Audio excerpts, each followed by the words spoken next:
Nakakatawa tong si Representative Puno, no? Dapat daw maparusahan para hindi na pamarisan itong si Kiko Barsaga. Kasi ito basahin ko, kasi kung gayahin siya, okay, ng 10 congressman na puro ganun ang ginagawa sa Facebook, kawawa naman daw ang institusyon. Mabababoy na daw talaga. I mean, come on. Dapat pala siguro hiwalay ang Facebook ng mga majujonda at saka mga Gen Z.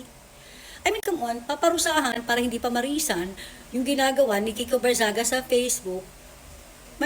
Di ko gets. Hindi ka dapat unahin mong parusahan yung mga magnanakaw na kasama mo dyan sa House of Reptiles. Para naman hindi tuloy-tuloy na mababoy yung institusyon na sinasabi mo.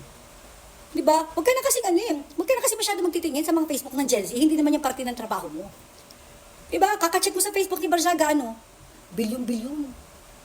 Ninanakaw ng mga buwaya dyan sa Kongreso. Walang pretty sure, alam mo yan? Ikaw pa ba? Mawawalan. Diba? Grabe nakakadiri ka. Unahin mo yung mga magnanakaw para hindi pa marisan.